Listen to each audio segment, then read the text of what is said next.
السلام علیکم ناظرین کرام، نئی ویڈیو میں آپ کو خوش آمدید کہتے ہیں۔ ایک جانب فل کورٹ سماعت جاری ہے۔ قاضی صاحب پوری کوشش میں ہیں کہ کسی بھی طرح سے پی ٹی آئی کو یہ مخصوص نشستیں ملنے نہ پائیں، جبکہ اس دوران جسٹس طارق محمود جہانگیری کی عدالت سے بڑی خبر آئی ہے۔ اس میں کوئی شک نہیں کہ یہ اس حکومت کی چھیڑ بنی ہوئی ہے کہ یہ فارم 47 کی حکومت ہے، یہ فارم 47 کا مینڈیٹ ہے جس پر انہیں برا بھی لگتا ہے۔ لیکن اس وقت دو چیزیں ہمیں سمجھ آئی ہیں، ایک مسلم لیگ نون اور دوسرا الیکشن کمیشن۔ جہاں بھی فارم 45 اور 47 کی بات ہو، یہ جوتوں سمیت دونوں بھاگ جاتے ہیں۔ حالانکہ الیکشن کمیشن کو چاہیے تھا کہ اس کا جواب دیتا۔ اب 3 حلقوں کے کیسز لگے اسلام آباد ہائی کورٹ میں۔ جسٹس طارق محمود جہانگیری نے جب اس کو پرسو کیا تو مسلم لیگ نون کے لوگوں نے شور ڈالنا شروع کر دیا کہ ہمیں اتنی جلدی انصاف نہیں چاہیے، یہ تو بہت جلدی انصاف کر رہے ہیں۔ پھر انہوں نے جج صاحب پر متعصب ہونے کا الزام لگایا، اور کمال بات یہ ہے کہ الیکشن کمیشن نے ان کی اس بات کو تسلیم کیا، نہ صرف ان کی درخواست کو جلد از جلد سماعت کے لیے مقرر کیا، ان کی درخواست کو منظور کیا اور ٹریبیونل کو چینج کر دیا۔ لیکن پھر جسٹس عامر فاروق ذرا تگڑے ہوئے، انہوں نے کہا کہ آپ نے جج پر الزام کیسے لگا دیا۔ انہوں نے مسلم لیگ نون کے ایک بندے کو توہین عدالت کا نوٹس بھی جاری کیا، اور اس کے ساتھ سب سے پہلے انہوں نے حکم امتناع جاری کیا کہ تب تک کوئی ٹریبیونل کام نہیں کرے گا جب تک فیصلہ نہ ہو۔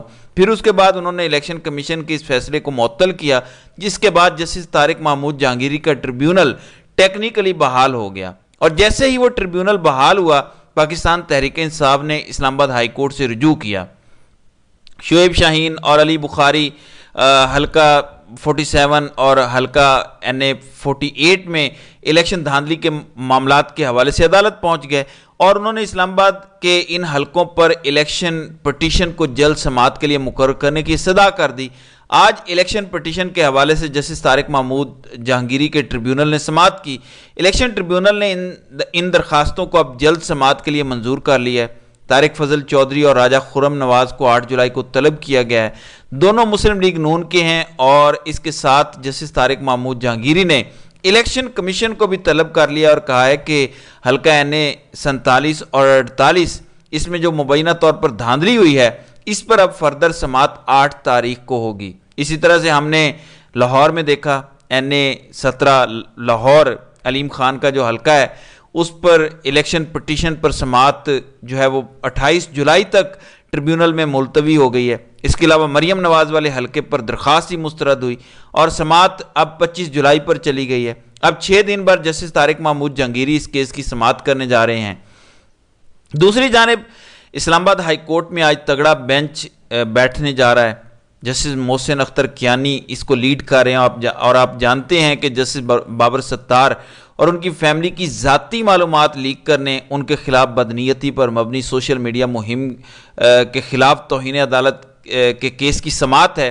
آج جسٹس محسن اختر کیانی، جسٹس طارق محمود جہانگیری اور جسٹس سردار اعجاز اسحاق خان نے اس پر سماعت کرنی ہے۔ یہ لارجر بینچ ہے جو اس کی سماعت کرے گا۔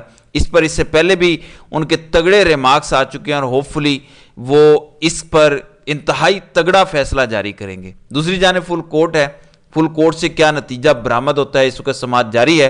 اس پر انشاءاللہ اگلی ویڈیو میں تفصیلاً بات کروں گا۔ میں یہ بتا دوں کہ قاضی صاحب پوری کوشش میں ہیں کہ کسی بھی طریقے سے پی ٹی آئی کے وکلاء کو یا سنی اتحاد کونسل کے وکلاء کو نہ بولنے دیا جائے۔ وہ الیکشن کمیشن کو پوری طرح سے سپورٹ کرتے نظر آئے، اور اب وہ اٹارنی جنرل جو حکومت کی جانب سے مقرر کردہ نمائندے ہیں، ان کو بھی فلی سپورٹ کر رہے ہیں۔ صاف دکھ رہا ہے کہ قاضی صاحب جو ہے وہ جوتوں کو چمکا رہے ہیں۔ دوسری جانب آج اڈیالہ جیل میں عمران خان کے خلاف 190 ملین پاؤنڈ ریفرنس کی سماعت کا معاملہ ہے۔ احتساب عدالت کے جج محمد علی وڈائچ اڈیالہ جیل موجود ہیں، اس پر سماعت جاری ہے۔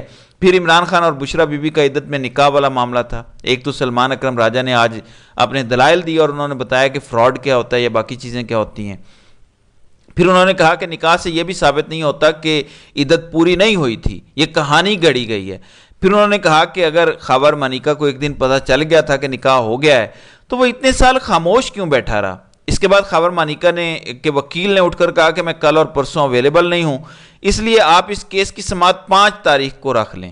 اس پر افضل مجوکا جو جج ہیں، انہوں نے پوچھا کہ سلمان اکرم راجہ صاحب آپ کو کیا ٹائم لگے گا؟ پھر عثمان گل سے بھی پوچھا کہ آپ کو کیا ٹائم لگے گا، تو عثمان گل نے کہا کہ میں بشرا بی بی کی جانب سے دلائل کے لیے 1 دن لوں گا۔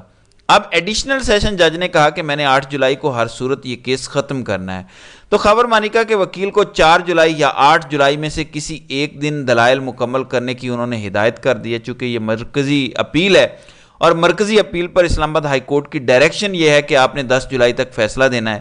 یہ کیس ہے کوئی نہیں، آج جو احتشام ہیں، جو رپورٹر ہیں، وہ رپورٹ کر رہے تھے کہ جب ایک آرڈر کے خلاف معاملہ اسلام آباد ہائی کورٹ آیا تھا تو جسٹس عامر فاروق نے کہا تھا کہ اگر یہ معاملہ ہو بھی تو زیادہ سے زیادہ یہ ارریگولر میرج تو ہو سکتی ہے، لیکن کریمنلٹی کا ایلیمنٹ اس کے اندر نہیں آتا۔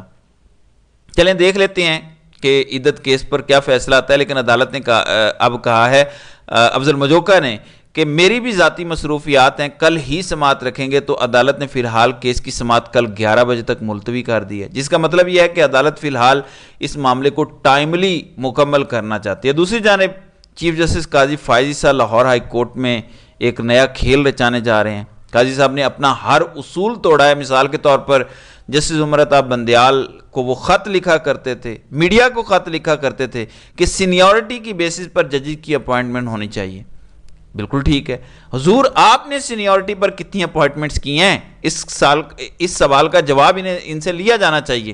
قاضی صاحب کل کہہ رہے تھے، جب حق والی بات کی منصور علی شاہ صاحب نے، تو کہہ رہے تھے اس کا مطلب آپ نے اپنا فیصلہ کر لیا ہے۔ تو قاضی صاحب جس دن آپ نے سوال کیا تھا اور پوچھا تھا کہ اتنے آزاد جیت کر آئیں اور اتنے پارٹی ممبران ہو تو سیٹیں کس کو ملیں گی، تو آپ نے کہا تھا ان کو ملیں گی جو پارٹیاں ہیں، تو آپ نے بھی تو اپنا مائنڈ ڈسکلوز کر دیا تھا۔ لیکن قاضی صاحب چیف جسٹس ہیں، اس وقت وہ کچھ بھی کر سکتے ہیں۔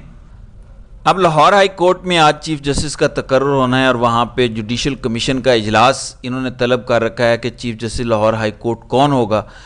اب سپریم کورٹ میں اصول تو یہ ہے کہ جو سینئر موسٹ جج ہوتا ہے وہ چیف جسٹس اپوائنٹ ہو جاتا ہے۔ اچھا، یہی پریکٹس عام طور پر ہم دیکھتے ہیں ہائی کورٹس کے اندر بھی، لیکن قاضی صاحب اب یہ کہتے ہیں کہ نہیں، جو 3 موسٹ سینئر ججز ہیں ان کا نام ہونا چاہیے، ان میں سے کسی ایک کو اپوائنٹ کیا جائے۔ یہ بنیادی طور پر قاضی صاحب کہہ رہے ہیں کہ آئندہ لابنگ کی جائے، اور لابنگ کا مطلب یہ ہوگا کہ ہر جج کوشش کرے گا کہ وہ حکومت کو خوش رکھے تاکہ وہ اپوائنٹ ہو سکے۔ اب جسٹس شجاعت علی خان سینئر ہیں، جسٹس باقر علی نجفی سینئر ہیں، پھر جسٹس عالیہ نیلم ہیں۔ اطلاعات یہ ہیں کہ جسٹس عالیہ نیلم کو لاہور ہائی کورٹ کا چیف جسٹس بنایا جا رہا ہے یا بنائے جانے کی خواہش ہے۔ تو قاضی صاحب اب ایک تاریخ کا تعین کریں گے پنجاب اور لاہور ہائی کورٹ کے اندر کہ 2 سینئر ججز کو سپر سیڈ کر کے اگر تیسرے نمبر والے جج کو لگایا جاتا ہے تو اس کا مطلب ہوگا کہ آئندہ حکومت پک اینڈ چوز کرے گی، 3 ججز میں سے جو ان کو سوٹیبل ہوا کرے گا اس کے اکارڈنگلی چیزیں ہوا کریں گی۔ آپ دیکھ لیجئے گا قاضی صاحب اور حکومت کا ووٹ ایک ہی ہوگا۔ اب میں حسنات ملک کا تبصرہ آپ کے سامنے رکھنا چاہتا ہوں۔ حسنات ملک کا تبصرہ یہ تھا کہ اس پورے نظام کی گارنٹی قاضی فائز عیسیٰ خود ہیں۔ وہ کیسے؟ مثلاً اگر قاضی فائز عیسیٰ کی عدالت سے یہ سیٹیں چلی جاتی ہیں مسلم لیگ نون کو تو 2/3 اکثریت ملے گی اور اس سے بہت کچھ وہ حاصل کریں گے، جبکہ اگر یہ سیٹیں تحریک انصاف کو مل جاتی ہیں تو کیا ہوگا؟ تو اب قاضی صاحب پر بہت سے سوالات ہیں۔ یہ منصب، یہ عہدہ جو ان کے پاس ہے، یہ اس وقت طاقتور ترین عہدہ ہے، لیکن ظاہر ہے اس عہدے نے ساری عمر تو ان کے ساتھ نہیں رہنا، ریٹائر ہو جانا ہے۔ بہت سارے چیف جسٹس ہم نے دیکھے ہیں، وہ آئے اور چلے گئے، لیکن ان کو لوگ بھی نہیں جانتے۔ ہاں یہ ضرور ہے کہ قاضی صاحب کو دنیا یاد رکھے گی۔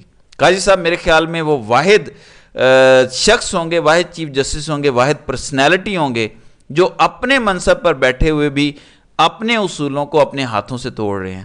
لوگ کہہ رہے ہیں کہ قاضی صاحب آپ تو ابھی کل تک یہ کہتے تھے، آپ تو خط لکھا کرتے تھے، آپ یہ کہا کرتے تھے کہ موسٹ سینئر کو لگائیں۔ تو یہ اس وقت سچویشن ہے۔ اب دیکھتے ہیں کہ قاضی صاحب آنے والے دنوں میں ہیٹ میں سے کون سا نیا کبوتر نکالتے ہیں۔ تو ناظرین کرام، آپ کی اس ویڈیو کے حوالے سے کیا رائے ہے؟ آپ اپنی رائے کا اظہار کامنٹ سیکشن میں ضرور کیجیے گا۔